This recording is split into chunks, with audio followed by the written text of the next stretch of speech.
व्यक्ति 7 कारणों से दुखी होता है। 7 कारण से दुखी होता है। उसके घर में कुछ न कुछ दुख, वो कमाता भी है ना तो उसके घर में धन टिकता नहीं। 7 कारण होते हैं। शिव महापुराण में बताया गया है दुख के 7 कारण होते हैं। ये 7 कार्य से आपके घर में से लक्ष्मी भी चली जाएगी और आप अपने परिवार में सुख के साथ में नहीं रह पाओगे। अब ध्यान दे करके सुन लेना, अगर पेन लिए हो तो नोट भी करते जाओ। पहला कारण,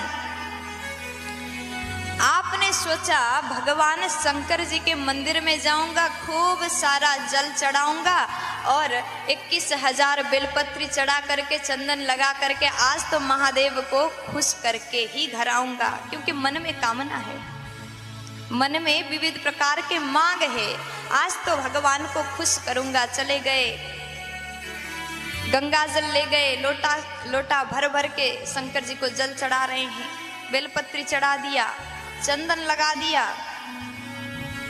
2 घंटे से मंदिर में बैठे हैं, परंतु मंदिर में और भी भक्त आ रहे हैं। यहां तो आप मंदिर में बैठे ही हैं, उठने का नाम नहीं ले रहे, क्योंकि इतना भक्ति जो जाग रहा है। प्यार से बोलो राधे राधे। इतना प्रेम है भोले बाबा से कि आप उठ ही नहीं रहे। और जो मंदिर में दर्शन करने के लिए आया है उसको पुजारी ने, जो अर्चक होते हैं मंदिर के अंदर, तो भीड़ है, आप यहीं से लौट जाएं। आपके कारण से भक्त को दर्शन ना मिले तो ये भी एक बहुत बड़ा पाप हो जाएगा। आपने तो सोचा मैंने पुण्य कर दिया, मैंने 2000 लोटा जल से स्नान कराया, बहुत बड़ा पुण्य हो गया, परंतु आपको पता नहीं आपने कितना बड़ा पाप कर दिया। अब भागवत को खोल लीजिए। भागवत में वर्णन आता है जब इंद्रदेव ने बरसात किया 7 दिन 7 रात तक, तो भगवान इंद्र से ज्यादा रुष्ट नहीं हुए। अब ब्रह्मा जी महाराज ने जब भगवान के ग्वाल वाल को, भगवान के सखाओं को, बछड़ाओं को लेकर के चले गए तो भगवान ने ब्रह्मा को क्षमा नहीं किया, इतने रूठ गए। क्यों? क्योंकि ब्रह्मा जी ने 1 साल तक भक्त और भगवान को अलग कर दिया। और इंद्र ने गलती तो किया, परंतु 7 दिन 7 रात तक भक्त और भगवान को एक जगह पर रखा। अगर हम भगवान के मंदिर में इस प्रकार भक्ति में डूब गए, पीछे से और भक्त लौट करके जा रहे हैं, उसको दर्शन ही नहीं हो पा रहा है, तो ये बहुत बड़ा पाप है। और वो पाप आपको लगेगा, क्योंकि आपने भक्त और भगवान को मिलने में रोक लगाया, आप बाधा बन गए, पाप हो गया।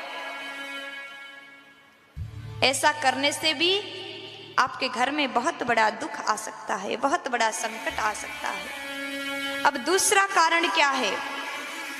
दूसरा कारण, दुख का कारण, गरीबी का कारण दूसरा। आपने सोचा मैं बहुत बड़ा भक्त हूं, भजन किया, 2 घंटे तक माला जप कर लिए, मंदिर में बैठ करके खूब पूजा पाठ किए, दीपक जलाए, सब कुछ किया, और बाद में जब आसन से उठते हो तो मन में एक सोच आ गया, मैं कितना महान हूँ, मैंने तो 1 घंटा तक पूजा किया, अखंड ज्योत जला रहा हूँ। अहंकार है।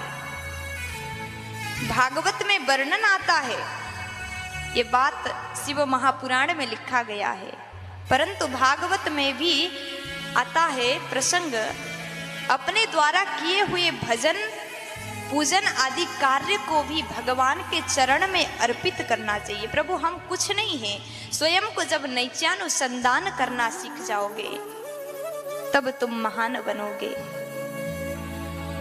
अपने द्वारा किए हुए भजन को भी भगवान के चरण में अर्पण कर दो। मैं कुछ नहीं हूं, मुझ में ये सामर्थ्य नहीं है कि मैं आपको रिझा सकूं।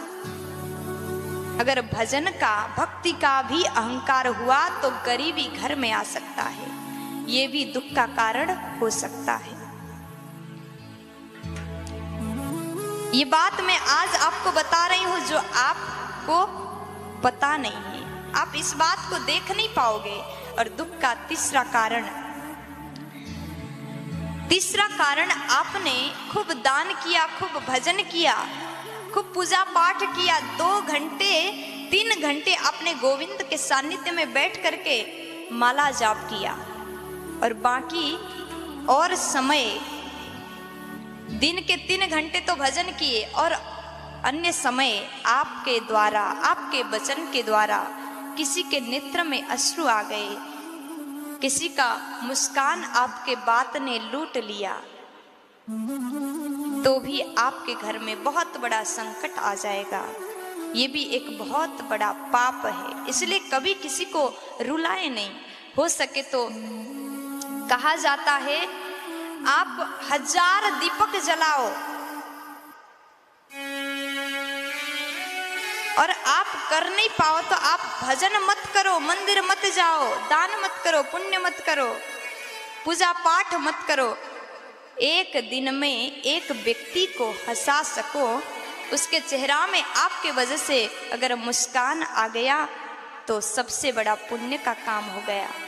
अगर आपने किसी को हंसा दिया, किसी के दुख को हरण कर लिया, किसी के चेहरा पर आपके वजह से मुस्कान आ गया, तो 1000 दीप जलाने का पुण्य आपको मिल जाएगा। प्यार से बोलो। और प्यारे, दुख का 5वां कारण ध्यान से सुनिएगा। अगर आप दान करते हैं, दान करने के बाद वो किया हुआ दान सत्पात्र में नहीं हुआ, तो भी अगर आपका दिया हुआ धन से उसने लिए हुए व्यक्ति ने कोई गलत कार्य किया तो वो पाप आपको लगेगा। इसीलिए हमेशा ध्यान देकर के कार्य करना चाहिए। और तीन दान का विशेष महत्व है। गाय दान, गौदान, कन्यादान और लक्ष्मी दान, धन का दान हमेशा सोच करके देना चाहिए। अगर आपने बेटी का विवाह ऐसे घर में कर दिया जहां आपकी बच्ची, आपकी बेटी सुखी नहीं है, दिन रात रोती है, तो उस कारण से मायके वाले को, माता पिता को जीवन भर रोना पड़ता है। इसलिए हमेशा विवाह के समय में देख करके, परख करके ही कन्यादान करना चाहिए। और 6वां कारण क्या है? यदि आपके घर में आपने मंत्र उच्चारण किया, आप सुबह शाम पाठ करते हो, सुबह शाम आप पाठ करते हो और मंत्र उच्चारण करते हो, जो आप पाठ करते होंगे घर पे, उच्चारण करते वक्त अगर गलत उच्चारण हो गया, देखिए मंत्र के थोड़ा सा गलत उच्चारण होने से उसका गलत अर्थ लग सकता है। अभी तो नवरात्रि है, सब लोग दुर्गा सप्तशती पाठ कर रहे हैं। दुर्गा सप्तशती में एक कथा है, अंदर आपने पढ़ा होगा, एक यजमान ने ब्राह्मण को, पंडित को बुला करके पाठ कराया। रोज नवरात्रि भर पाठ किया और बड़े मन से, भाव से वो यजमान बैठा करता था। और नवरात्रि के 2-3 महीने बाद उसकी पत्नी मर जाती थी।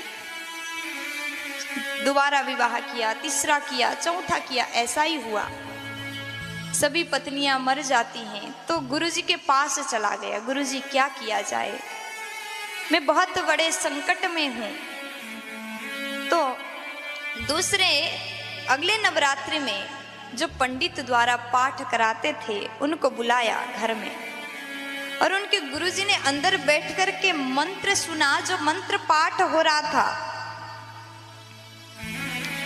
तो जब प्रारंभ हुआ तो मंत्र उच्चारण हुआ उनसे, भार्यस्तु भक्ष्यन्तु, वहां पर बोलना था कि हमारे घर के भय, संकट, दुख को हे माता जी, हे माता रानी, आप हरण करें, आप भक्षण करें। परंतु यह मंत्र में अशुद्धि हो गया, भार्या को भक्षण करिए, ऐसा उच्चारण हुआ। भार्या मतलब पत्नी। इसी कारण 3-4 महीने बाद पत्नी का मृत्यु हो जाता था, इसलिए वो बड़े दुखी थे। और अगले बार जब पाठ किया तो मंत्र को शुद्धि किया गया। इसलिए कभी भी गलत मंत्र उच्चारण नहीं करना चाहिए। गलत मंत्र का गलत प्रभाव हो सकता है और वो प्रभाव आपके घर के लिए हानिकारक हो सकता है, दुखदायक हो सकता है। आप ज्ञानी हो, आपको आता है तो पाठ करें, अगर नहीं आता तो हाथ जोड़ करके प्रभु हमें कुछ नहीं आता, केवल अपना भाव ही अर्पण करें। और घर में कभी बड़ों का तिरस्कार नहीं होना चाहिए। अगर घर में अपने माता पिता का सम्मान नहीं हुआ ना तो भी आपके घर में कभी लक्ष्मी नहीं रुक सकती। जिस घर में माँ बाप का सम्मान नहीं होता उस घर में कभी बरकत नहीं होती। प्यार से बोलो राधे राधे। इसलिए हमेशा बड़ों का सम्मान करें। और सातवां कारण है आपने जीवन में बहुत मेहनत करके धन अर्जन किए, धन कमाए और एक बार गलत तरीके से किसी का हरण करके, मतलब गलत प्रकार से आपने धन घर में लाया, तो आपने एक बार गलत कार्य से लाया हुआ धन जो है वो दूषित धन आपके मेहनत के धन को भी साफ कर सकता है।